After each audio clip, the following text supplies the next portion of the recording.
ఏసే పరిష్కారము అనుదిన Bible study కార్యక్రమం ప్రేక్షకులందరికీ మన ప్రభువును ప్రియరక్షకుడు అయిన యేసుక్రీస్తు వారి మహిమగల నామమున వందనాలు.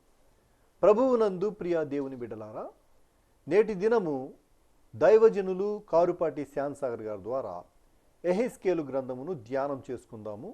మీరందరూ బైబిల్తోనూ నోట్బుక్తోనూ సిద్ధపడి ఉంటే దైవజనులు కారుపాటి శ్యాన్సాగర్ గారు ప్రార్థన చేసి ఈ దినపు వాక్య పరిచర్య చేస్తారు. ప్రభువునందు ప్రియ దేవుని బిడ్డలారా, నేటి వాక్య ధ్యానము కొరకు సహకారాన్ని ఇచ్చిన కుటుంబం ఏలూరు అమీనాపేట వాస్తవ్యులు శ్రీ మేడిబోయిన ధర్మలింగేశ్వరరావు గారు, శ్రీమతి వెంకటేశ్వరమ్మ దంపతులు. వీరి కుమారుడు మురళీ గంగాధర్ గారు, కుమార్తె అల్లుడు దివ్య గోపాల్ సహకారాన్ని ఇస్తున్నారు. ధర్మలింగేశ్వరరావు గారి కుటుంబాన్ని ప్రభువు దీవించున్నట్లు ప్రార్థిద్దాం. ధర్మలింగేశ్వరరావు గారు యేసే పరిష్కారానికి అద్భుతమైన సహకారి. ఈ కుటుంబం ప్రభు ఆశీర్వదించలాగున ప్రార్థిద్దాం. ప్రార్థన చేసుకుందాం. మమ్మలను మిక్కిలిగా ప్రేమిస్తున్న మా ప్రియ పరలోకపు తండ్రి, మీ పరిశుద్ధ గణనామమునకు వందనములు, స్తోత్రములు. ఈ రాత్రి ఎపిసోడ్ సహకారం ఇచ్చిన మీ దాసులు ధర్మలింగేశ్వరరావు గారు, వెంకటేశ్వరమ్మ దంపతులను ఆశీర్వదించండి. వారి పిండిమర వ్యాపారాన్ని దీవించమని ప్రార్థిస్తున్నాము. కుమారుడు మురళీ గంగాధర్కు మంచి భవిష్యత్తు ఇవ్వండి. కుమార్తె దివ్య, అల్లుడు గోపాలను ఆశీర్వదించండి. సంతానం ఇచ్చి దీవించండి. కుటుంబము సంతోషముతో క్షేమముగా వర్ధిల్లుటకు కృప చూపండి. రేపటి నుండి మాసము అంతము వరకు ఎపిసోడ్ సహకారులు కావాలని ప్రభు అనుగ్రహించి పంపించండి. ప్రతి అవసరం తీర్చండి నాయన. మా రక్షకుడైన యేసు ప్రభు పేరిట ప్రార్థన చేస్తూ ఉన్నాము తండ్రి, ఆమెన్. ప్రభువునందు ప్రియ దేవుని బిడ్డలారా, దయచేసి మీ పరిశుద్ధ బైబిల్ గ్రంథాన్ని తెరవండి. ఎహెస్కేలు గ్రంథము 36వ అధ్యాయము మీ ఎదుట ఉంచుకోనండి. ఎహెస్కేలు గ్రంథము 36వ అధ్యాయం 36 వచనాలు వ్రాయబడ్డాయి. 35వ అధ్యాయంలో ఎదోము సంతతి, ఏశావు సంతతి, షేయీరు పర్వతంగా చెప్పబడిన ఉత్కృష్టాభివృద్ధి చెందిన సంతతి, ఇశ్రాయేలీయులకు వ్యతిరేకంగా లేచిన కారణం చేత దేవుడు వారికి విరోధి అయి వారిని ఎట్లా పతనం చేస్తున్నాడో ప్రవచనాత్మకంగా వర్ణించాడు. క్రీస్తు పూర్వము 587లో దైవ ప్రవచనం నెరవేరి ఎదోమీయులు నాశనమయ్యారు. మరలా తిరిగి వారి పట్టణములు కట్టబడకుండునట్లుగా కూల్చివేయబడ్డాయి. ఇక 36వ అధ్యాయములో ఇశ్రాయేలీయులు పొందినటువంటి శ్రమానుభవాలకు దేవుడు శ్రమ పెట్టిన వారిని నశింపచేయటానికి ఇచ్చిన వాగ్దానంతో ప్రారంభించి, వారికి దేవుడే భద్రత, దేవుడే కేడెము అనేది రుజువు చేస్తూ అనేక పాఠాలు ఇందులో నేర్పించాడు. మొదటి వచనం నుండి వాక్యాన్ని చదువుదాం. మరియు నరపుత్రుడా, నీవు ఇశ్రాయేలు పర్వతములకు ఈ మాట చెప్పుము. ఇశ్రాయేలు పర్వతములారా, యెహోవా మాట ఆలకించండి. ప్రభువైన యెహోవా సెలవిస్తోందేమనగా, ఆహా, ప్రాచీనములైన ఉన్నత స్థలాలు మా స్వాస్థ్యములయ్యాయని మిమ్మును గూర్చి శత్రువులు చెప్పుకొనిరి. ప్రవచనమెత్తి ఇలాగు ప్రవచించము. ప్రభువగు యెహోవా సెలవిస్తోందేమనగా, శేషించిన అన్యజనులకు మీరు స్వాధీనమగునట్లు నిందించు వారి చేత జనుల దృష్టికి మీరు అపహాస్యాస్పదమగునట్లు నలుదిక్కులా మీ శత్రువులు మిమ్మును పట్టుకొని ఆశించి మిమ్మును పాడు చేశారు. శత్రువులు, ఇశ్రాయేలీయుల శత్రువులు ఇశ్రాయేలీయులను పాడు చేశారు. ఎలా పాడు చేశారు? శేషించిన అన్యజనులకు స్వాధీనులయ్యేటట్టుగా అపహాస్యాస్పదంగా వారు నలుదిక్కులా కూడా శత్రువులు పట్టుకునేటట్టుగా చేసి మిమ్మల్ని పాడు చేశారు అన్నాడు. ఇశ్రాయేలీయుల పతనం, యూదావారి పతనం, 2 పర్వతాలు, 2 రాజ్యాలు. దక్షిణ రాజ్యం, ఉత్తర రాజ్యం. ఉత్తర రాజ్యం 10 గోత్రాలు కలిగిన రాజ్యం. అష్షూరుకు చెరగా క్రీస్తు పూర్వం 722లో వెళ్ళారు. 586 క్రీస్తు పూర్వం బబులోనుకు యూదా రాజ్యం చెరకు వెళ్ళింది, దక్షిణ రాజ్యం. ఈ 2 రాజ్యాలకు కలిగినటువంటి దుర్గతి ఆయా అన్యజనులలో శేషించిన వారు సైతం నవ్వుకునేటట్టుగా ఉంది, అపహాస్యాస్పదంగా ఉంది. కారణం వారి పాపం. యూదా జనాంగం ప్రత్యేకించబడిన వారు. యూదా గోత్రం, బెన్యామీను గోత్రం.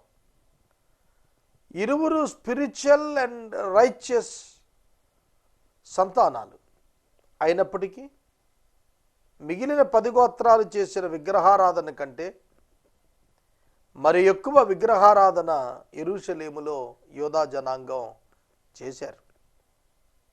అందుకే దేవుడు వారి మీదకి ఉగ్రతను తీసుకొచ్చాడు. ఆ ఉగ్రత అన్యజనుల రూపంలో మీదబడింది. ఆ ఉగ్రత కారణంగా సిగ్గు, అవమానం, అప్రదిష్ట, అపహాస్యం మిగిలాయి. సోదరుడా, సోదరి, సిగ్గు, అవమానం, అవహేళన, అపహాస్యం, ఈ 4 పదాలు ఒక్కసారి ఆలోచించండి. దేవుని పిల్లలు అతిశయించదగిన స్థితిలో ఉండాల్సిన వారు. వారు ఉన్నత స్థలాలను ఏర్పరచుకుని విగ్రహారాధన చేసిన కారణంగా దేవుడే వారిని అన్యజనుల ఎదుట అవమానం పాలయ్యేటట్టుగా అప్పగించాడు. అయినప్పటికీ వారిని వేధించిన, బాధించిన జనులకు తీర్పు తీర్చుటకు ఆయనకు ప్రణాళిక ఉన్నది. 4వ వచనం, కాగా ఇశ్రాయేలు పర్వతములారా, ప్రభువైన యెహోవా మాట ఆలకించండి. యెహోవా ఇలాగ సెలవిస్తున్నాడు, శేషించిన అన్యజనులకు అపహాస్యాస్పదమైన దోపుడు సొమ్ముగా విడవబడిన పర్వతములతోనూ, కొండలతోనూ, వాగులతోనూ, లోయలతోనూ, పాడైన స్థలములతోనూ, నిర్జనమైన పట్టణములతోనూ ప్రభువైన యెహోవా సెలవిస్తోందేమనగా, సంతుష్ట హృదయులై ఉండుటకై తమకు అది స్వాస్థ్యమని దాని స్వాధీనపరుచుకొని ఎదోమీయులనందరిని బట్టి, శేషించిన అన్యజనులను బట్టి నా రోషాగ్నితో యథార్థముగా మాట ఇచ్చి ఉన్నాను. నా రోషాగ్నితో యథార్థముగా నేను మాట ఇచ్చి ఉన్నాను. రోషము అగ్ని, రోషాగ్ని దహించేటువంటి కోపం, నాశనం వైపు నడిపించే అంతటి తీవ్రమైనటువంటి కోపం రోషాగ్ని. నా రోషాగ్నికి కారణం నా క్యారెక్టర్ అనేది దేవుడు చెబుతున్నాడు. అర్థమవుతుందా? అబద్ధమాడుటకు ఆయన నరుడు కాడు. ఆయన పాపము పట్ల రోషము ప్రదర్శించేటువంటి వాడు. మీరు అన్యజనుల వలన అవమానం నొందితిరి గనుక రోషంతో, కోపంతో నేను మాట ఇచ్చాను. ప్రభువైన యెహోవా సెలవిస్తోంది ఏమిటంటే, మీ చుట్టూ ఉన్న అన్యజనులకు అవమానం పొందుతారని నేను ప్రమాణం చేస్తున్నాను. అన్యజనులు అవమానం పొందుతారట. దేవుడు ఆ ప్రణాళిక చేశాడు. మన జీవితంలో కొన్ని సందర్భాల్లో మనకు అర్థం కాదు. దేవుడు మౌనంగా ఉన్నట్లుగా కనిపిస్తాడు, కానీ తగిన కాలంలో తన కార్యాన్ని జరిగిస్తాడు. మన యొక్క భద్రత, మన యొక్క భవిష్యత్తు మన ప్రభువు అయినటువంటి యేసయ్య చేతిలోనే ఉంది. ఇది మనం గుర్తెరిగితే దుఃఖం మనలను చేరలేదు. 8వ వచనం, ఇశ్రాయేలు పర్వతములారా, ఇంకా కొంతకాలానికి ఇశ్రాయేలీయులకు నా జనులు వస్తారు. మీరు చిగురు పెట్టి వారి కొరకు మీ ఫలాలు ఫలిస్తారు. నేను మీ పక్షాన ఉన్నాను. నేను మీ తట్టు తిరగగా మీరు దున్నబడి విత్తబడుదురు. చూస్తున్నారా? రెస్టోరేషన్ గురించి మాట్లాడుతున్నాడు. తిరిగి పునరుద్ధీకరించబడుట. ఇశ్రాయేలు 2 రాజ్యాలు చెరలోకి వెళ్ళినవి మరలా తిరిగి అదే స్థలానికి వెనుకకు రప్పించబడినవై అక్కడ మరలా స్థిరపరచబడతాయి. దానికే చెబుతున్నాడు, చిగురు పెట్టి వారి కొరకు మీరు ఫలించుతారు. నేను మీ పక్షాన ఉన్నాను. నేను మీ తట్టు తిరిగగా మీరు దున్నబడి విత్తబడుదురు. నేను మీ తట్టు తిరుగుతాను, తిరగగా మీరు విత్తబడతారు, మీరు దున్నబడతారు. మరలా తిరిగి మీరు వ్యవసాయం చేయబడతారు. మరలా మీరు ఫలించబోతున్నారు. కారణం నేను మీ వైపు తిరగటమే. యోధా శిక్ష పరిపూర్ణమైపోయిన తరువాత, సంపూర్ణమైన తరువాత, నెరవేర్చబడిన తరువాత దేవుడు ఇక వారిని దూరంగా ఉంచదలుచుకోలేదు. వారిని తిరిగి తన యుద్ధకు రప్పించుకున్నాడు. క్రీస్తు పూర్వము 586లో వాళ్ళు బబులోనును విడిచి వెళ్ళారు. క్రీస్తు పూర్వము 536లో తిరిగి వచ్చారు. చూడండి, మొట్టమొదటి చెర క్రీస్తు పూర్వము 600 క్రీస్తు పూర్వము 586. 70 సంవత్సరాల అనంతరం యూదులు తిరిగి వచ్చారు. 70 సంవత్సరాల అనంతరం మందిర నిర్మాణం ప్రారంభమైంది. మందిరాన్ని నిర్మించారు. బబులోను చెరకు వెళ్ళిన యూదులు వెనకకు తిరిగి కోరేషు కాలంలో వెనక్కి వచ్చారు. వచ్చిన తరువాత వారు మందిరాన్ని నిర్మించారు. కనుక దేవుడు తన ప్రజలను తిరిగి జ్ఞాపకం చేసుకుంటాడు. విత్తబడతారు, మీరు ధన్యులవుతారు. అది ప్రభువు చెబుతున్నాడు. దున్నబడి విత్తబడతారు. దున్ని విత్తినటువంటి విత్తనం చక్కటి ఫలాన్ని ఇస్తుంది. దున్నబడి విత్తబడుట రాబోతున్న ఫలాన్ని సూచిస్తోంది. రాబోతున్న జనరేషన్స్ అద్భుతంగా ఉండబోతున్నాయని వాగ్దానం. మీ మీద మానవ జాతిని అనగా ఇశ్రాయేలీయులనందరినీ విస్తరింపజేస్తా. నా పట్టణాలకు నివాసులు వస్తారు. పాడైపోయిన పట్టణాలు మరలా కట్టబడతాయి. మీ మీద మనుషులను, పశువులను విస్తరింపజేస్తా. అవి అభివృద్ధి నొందుతాయి. పూర్వం ఉన్నట్టు మిమ్మల్ని వారి నివాస స్థానంగా చేసి మునుపటి కంటే అధికమైన మేలు మీకు కలుగజేస్తా. అప్పుడు నేను యెహోవానై ఉన్నానని మీరు తెలుసుకుంటారు. క్యాలెండర్స్ జనవరిలో వస్తాయి కదూ.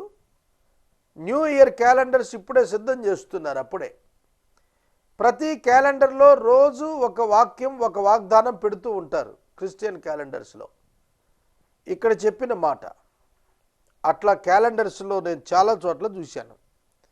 ఆ వచనం చదువుతున్నాను, చూడండి. మీ మీద మనుషులను, పశువులను విస్తరింపజేస్తాను. అవి విస్తరించి అభివృద్ధి పొందును. పూర్వమున్నట్టు మిమ్మును నివాస స్థలంగా చేస్తాను. మునుపటి కంటే అధికమైన మేలు మీకు కలుగు చేస్తాను. మునుపటి కంటే మీకు అధికమైన మేలు నేను కలుగజేస్తాను. మిమ్ములను బట్టి కాదు సుమా, నన్ను బట్టి నేను మీకు మేలు కలుగజేస్తాను. దేవుని వాగ్దానం ఎంత గొప్పది. దేవుని ప్రజలకు ఈ వాగ్దానం వర్తిస్తుంది. దేవుడు మేలుల చేత హృదయాలను తృప్తిపరిచేటువంటి వాడు. మేలు చేత మనలను తృప్తిపరిచేటువంటి వాడు. మేలు చేత మనలను ఆశీర్వదించేటువంటి వాడు. మునిపటి కంటే అధికమైన మేలు దయచేయగలిగినటువంటి వాడు. ఈ రాత్రి వాక్యం వింటున్నావు కదూ. దేవుడు నీకు మేలు దయచేస్తానని వాగ్దానం చేస్తున్నాడు. చెరకు వెళ్ళినటువంటి యూదా జనాంగం మునుపటి కాలములో అనుభవించిన మేలుకరమైన పరిస్థితుల కంటే ఉన్నతమైన మేలులను దేవుడు అనుగ్రహించబోతూ ఉన్నాడు. What a great wonderful promise it is. ఎంత అద్భుతమైనటువంటి వాగ్దానం ఇది సోదరుడా, సోదరి. దేవుడు మేలు కలుగు చేస్తాడు, అధికమైన మేలు కలుగు చేస్తాడు. అది మునుపటితో పోల్చినప్పుడు అద్భుతమైనదిగా ఉంటుంది. నేను 25 సంవత్సరాలు పరిచర్యకు వచ్చి మునుపటి కంటే గొప్ప మేలుతో నేను నిన్ను తృప్తిపరుస్తానంటున్నాడు. రాబోయే 25 సంవత్సరాలకు భారత మిషన్స్ పొలము ఇండియాలో ప్రతి స్టేట్లో, యూనియన్ టెరిటరీలో ప్రథమ మిషన్స్ ప్రారంభిస్తున్నాం. మునుపటి కంటే రాబోతున్న కాలంలో గొప్ప మేలు దేవుడు వాగ్దానం చేస్తున్నాడు. సహోదరుడా, సహోదరి, మీ పరిచర్యలో, మీ కుటుంబ జీవితంలో, మీ ఉద్యోగంలో, మీ వివాహ జీవితంలో, మీ బిడ్డల యొక్క భవిష్యత్తులో రాబోతున్న కాలమున గొప్ప మేలు దేవుడు వాగ్దానం ఇస్తున్నాడు. యూదులకు వాగ్దానం ఇచ్చాడు. యేసుక్రీస్తునందు అది మనకు అవునన్నట్టుగా నిలిపాడు. చూడండి 11వ వచనం ముగింపు. అప్పుడు నేను యెహోవానై ఉన్నానని మీరు తెలుసుకుంటారు. క్రైస్తవులు దీవించబడి ఆశీర్వదించబడిన రీతిని బట్టి దేవుడు, మా దేవుడు ఉన్నాడు అని తెలుసుకుంటారు. సోదరుడా, సోదరి, నేను 25 సంవత్సరాల పరిచర్యలో నా భాగస్వామ్యం 0%. నా అచీవ్మెంట్, పర్సనల్ మై అచీవ్మెంట్ 0%.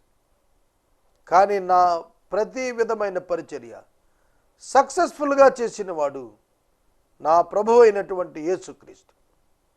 అర్థమవుతుందా? అవునండి. మునుపటి కంటే గొప్ప మేలుల చేత దేవుడు హృదయాలను తృప్తిపరిచేవాడుగా ఉన్నాడు. సహోదరుడా, సహోదరి, నీ వ్యక్తిగత జీవితంలో ఏ కొరతతో ఈ రాత్రి నీవు బాధపడుతున్నప్పటికీ దేవుని వాగ్దానాలు ఎత్తిపట్టి నీవు ప్రార్థన చేయి. దేవుని వాగ్దానాలను స్తుతిస్తూ స్వతంత్రించుకోమని ప్రభు అయిన యేసుక్రీస్తు వారి పేరిట నేను మనవి చేస్తున్నాను. మానవ జాతిని అనగా నా జనులకు ఇశ్రాయేలీయులను నేను మీలో సంచారం చేయిస్తాను. వారు నిన్ను స్వతంత్రించుకుంటారు. మీరిక మీదట వారిని పుత్రహీనులుగా చేయక వారికి స్వాస్థ్యమవుతారు. ఇక్కడ భూభాగాన్ని మాట్లాడుతున్నాడు, దేశాలను గురించి మాట్లాడుతున్నాడు, స్థలమును గురించి మాట్లాడుతున్నాడు. ఈ స్థలమును విడిచి అష్షూరుకు, ఈ స్థలమును విడిచి బబులోనుకు వెళ్ళిన వారు మరలా తిరిగి వెనక్కి వస్తారు. గతంలో వారు పుత్రహీనులైనట్లుగా మీ స్థలంలో అనగా కనాను భూభాగంలో, వాగ్దాన స్థలంలో వారికి పుత్రహీనులు కారు. వారిని దేవుడు జ్ఞాపకం చేసుకుంటున్నాడని చెబుతున్నాడు. 13వ వచనం. ప్రభువు యెహోవా సెలవిస్తుందేమనగా, దేశమా, నీవు మనుషులను భక్షించుదానవు, నీ జనులను పుత్రహీనులుగా చేయదానవు అని జనులు నిన్ను గురించి చెప్పుచున్నారే.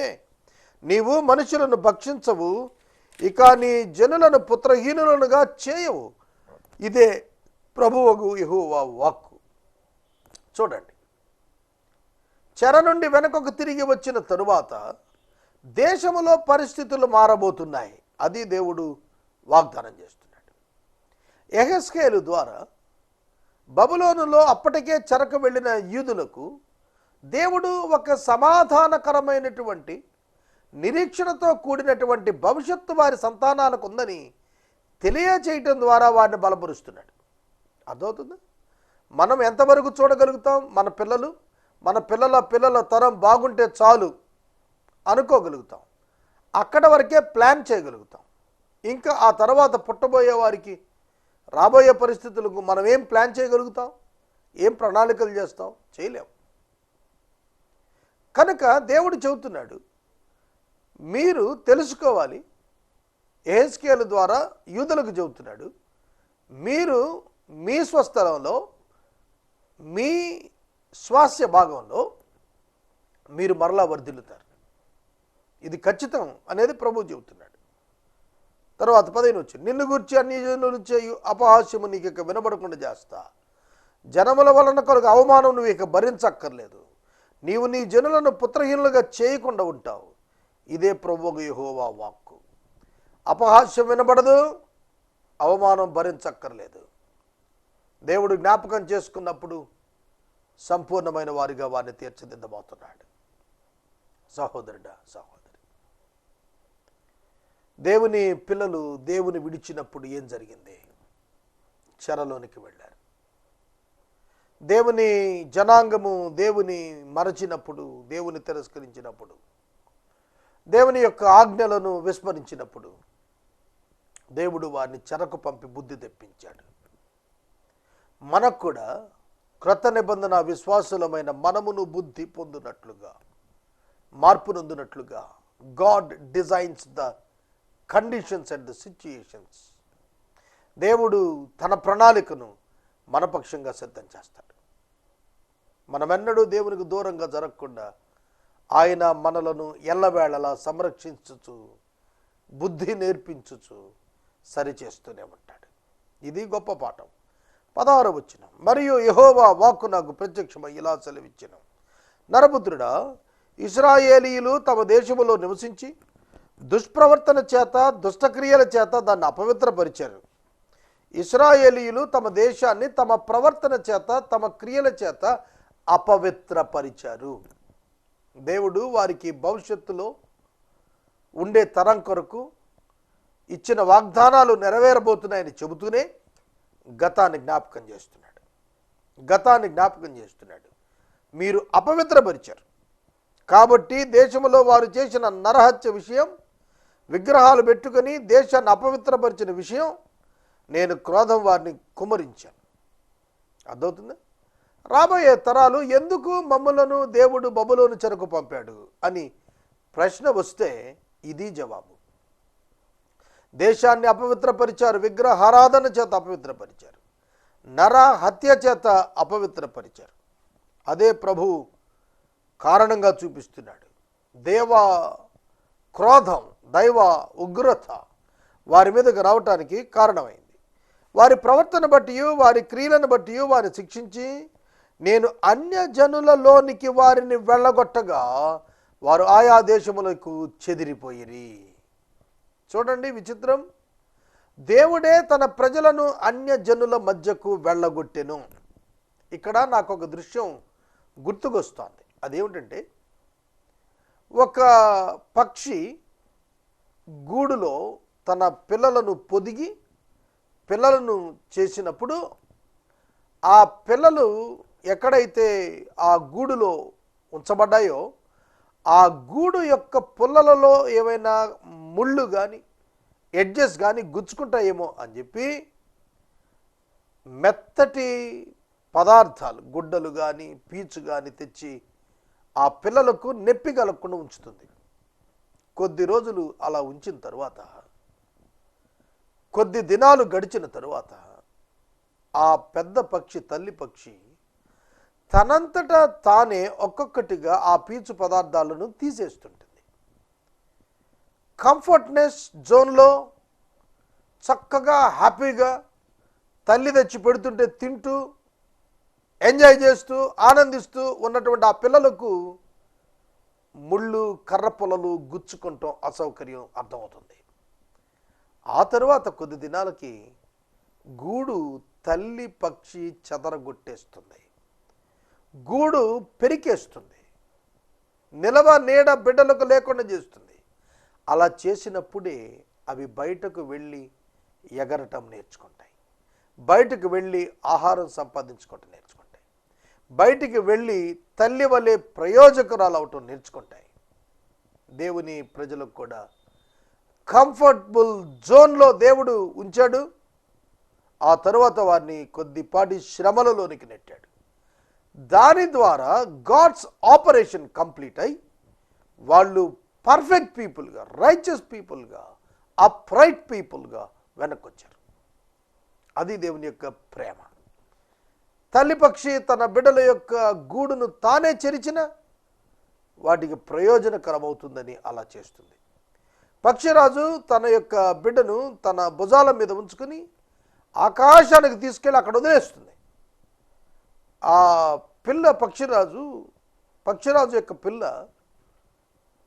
చాలా ఆక్రందనతో నేలవైపు దూసుకొచ్చేస్తూ పడిపోకుండా ఉండటం కొరకు రెక్కలను బలంగా ఆడించడం ప్రారంభిస్తుంది. ఇన్ ద బట్ కండిషన్స్, తప్పని పరిస్థితుల మధ్య ఆ పిల్ల అలా ఆ పక్షిరాజు యొక్క బిడ్డ ఎగరటం నేర్చుకుంటుంది. రెక్కల బలోపేతమవుతాయి, దేహం తేలికబడుతుంది, రెక్కల్లో బలం వస్తుంది, ఎగరటం అభ్యాసం చేసుకుంటుంది. అది నేలను తాకటానికి ముందు వేగంగా పక్షిరాజు మరలా వచ్చి దాన్ని పట్టుకొని పైకి తీసుకెళ్ళిపోతుంది. అలా నేర్పిస్తుంది పక్షిరాజు. పక్షులకు దేవుడు ఎంత జ్ఞానం ఇచ్చాడండి. ఇవాళ చాలామంది తల్లిదండ్రులు వాళ్ళ బిడ్డలకు బ్రతకటం నేర్పించటంలా 30 ఏళ్ళు వచ్చినా ఇంట్లోనే పెట్టుకొని పొదిగింపజేస్తున్నారు. ఇది తప్పు. అమెరికా దేశంలో 12 సంవత్సరాలు దాటిన తరువాత ఇండిపెండెంట్గా వెళ్ళి పని చేసుకుంటూ వాళ్ళు వారి యొక్క విద్య కొనసాగిస్తారో ప్రొఫెషన్లోకి వెళ్తారో జరుగుతుంది అక్కడ. మన దేశంలో 30 ఏళ్ళు వచ్చినా, 40 ఏళ్ళు వచ్చినా, 50 ఏళ్ళు వచ్చినా కొడుకును తల్లిదండ్రులు పోషించడమే పనిగా పెట్టుకుంటున్నారు. వారు పని నేర్చుకోలేకపోతున్నారు, బ్రతుకు తెరువు నేర్చుకోలేకపోతున్నారు. సోదరుడా సోదరి, దేవుడు ఒక ప్రణాళిక ప్రకారం తన ప్రజలను బబులోనుకు పంపించాడు. అక్కడ వారికి బుద్ధి నేర్పించాడు. వారికి దేవుడు దూరంగా ఉంటే ఎలా ఉంటుందో తెలియజేశాడు. మరలా దేవుడే వారిని కోరేష్ కాలంలో వెనక్కి రప్పించాడు. దేవుని యొక్క సన్నిధి యొక్క ప్రాముఖ్యత, ప్రాధాన్యత, అవసరత వారు గుర్తెరిగేట్టుగా చేశాడు. దేవుని విడిచి వెళ్ళినటువంటి పితరులను బట్టి కలిగినటువంటి చేదైన అనుభవాలు జ్ఞాపకానికి మిగిలేటట్టుగా చేశాడు. సోదరుడా సోదరి, దేవుడు చాలా అద్భుతమైన వాడు. మన జీవితాల్లో ఈ పాఠాన్ని మనం నేర్చుకోవాలి. 19వ వచనం, వారి ప్రవర్తనను బట్టి వారిని శిక్షించి, వారి క్రియలను బట్టి వారిని శిక్షించి అన్యజనులలోనికి వెళ్ళగొట్టగా వాళ్ళు చెదిరారు. వారు తాము వెళ్ళిన స్థలములలోని జనుల యొద్ద చేరగా ఆ జనులు వీరు యెహోవా జనులే కదా అని చెప్పుట వలన నా పరిశుద్ధ నామమునకు దోషణ కలుగజేయుటకు ఇశ్రాయేలీయులు కారణమైంది. వీళ్ళు యెహోవా ప్రజలే కదా అని ప్రజలు తేలిగ్గా మాట్లాడినప్పుడు దేవునికి గాయమయ్యింది, దేవునికి అవమానం కలిగింది. నేను ముగిస్తున్నాను. నీ ప్రవర్తన ద్వారా, నీ జీవిత కాన్సిక్వెన్సెస్ ద్వారా దేవునికి అవమానం వచ్చేటట్టుగా ఎక్కడా పని చేయవద్దు, ఎక్కడా నీవు జీవించద్దు. దేవుడు హృదయం గాయపడుతుంది. పరిశుద్ధాత్మను దుఃఖపరచకుడి అని చాలా తేటగా భక్తుడు రాస్తున్నాడు. సోదరుడా సోదరి, you are a child of God. నువ్వు దేవుని బిడ్డవు. దేవుని ప్రమాణాల్లో జీవించాలి. దేవుని ప్రమాణాన్ని మనం మిస్ అయినప్పుడు మనకు మాత్రమే అవమానం కాదు, మన ప్రభువుకు కూడా అవమానం వస్తుంది. ఇది మనం గుర్తెరగాలని ప్రభు పేరిట నేను మనవి చేస్తున్నాను. మనము ఇంతవరకు దైవజనులు కారుపాటి శ్యామ్సాగర్ గారి ద్వారా యెహెజ్కేలు గ్రంథమును ధ్యానం చేసుకున్నాము. ఈ కార్యక్రమం ద్వారా మీరు పొందుకొనుచున్న ఆత్మీయ మేలులు ఒక ఉత్తరం ద్వారా మాకు తెలియచేయండి. మీ ప్రార్థనా మనవులు మాకు తెలియచేస్తే ఏసే పరిష్కారం కార్యాలయంలో ఏర్పాటు చేసిన ప్రత్యేక ప్రార్థనా శిబిరంలో మీ కొరకు ప్రార్థిస్తాం. మీ కుటుంబ పక్షముగా ఒక ఎపిసోడ్ ప్రసారం చేయాలనుకునేవారు మాకు తెలియచేస్తే మా సిబ్బంది మీ గృహాలను దర్శిస్తారు. ముగింపు ప్రార్థన ఆశీర్వాదాలతో ఈ కార్యక్రమాన్ని ముగించుకుందాం. ఈ రాత్రికాలపు వాక్య భాగము కొరకు సహకారం ఇచ్చిన కుటుంబం అమీనాపేట వాస్తవ్యులు మేడిబోయిన ధర్మలింగేశ్వరరావు గారు, వెంకటేశ్వరమ్మ దంపతులు, మురళీ గంగాధర్ కుమారుడు, కుమార్తె అల్లుడు దివ్యా గోపాల్ సహకారం ఇచ్చారు. ఈ కుటుంబాన్ని ప్రభువు దీవించును గాక. ప్రార్థించుకుందాం. మమ్మలను మిక్కిలిగా ప్రేమిస్తున్న మా తండ్రి, వందనాలు. రేపటి దినం ఎపిసోడ్ సహకారి కావాలి, అనుగ్రహించండి ప్రభు. ధర్మా గారి కుటుంబాన్ని మీరు ఆశీర్వదించండి. భారత మిషన్ పొలముల కొరకు మేము ప్రార్థిస్తున్నాం. మీ కృపను మాకు ఇవ్వండి. జమ్మూ కాశ్మీర్, హిమాచల్ ప్రదేశ్, పంజాబ్ రాష్ట్రాల్లో బిగ్ డయాసిస్ మిషన్స్ పార్ట్నర్షిప్లో ఎస్టాబ్లిష్ చేయడానికి ప్రార్థన చేస్తున్నాం. తద్వారా ప్రభు మీ రాజ్యం విస్తరించులాగన, సువార్త ప్రకటించబడలాగన సహాయం చేయమని ప్రార్థిస్తున్నాం. 5000 ఎపిసోడ్స్కు దగ్గరగా ఉన్నాం. 25 సంవత్సరాల పరిచర్యకై మీ కృతజ్ఞతలు చెల్లిస్తున్నాం.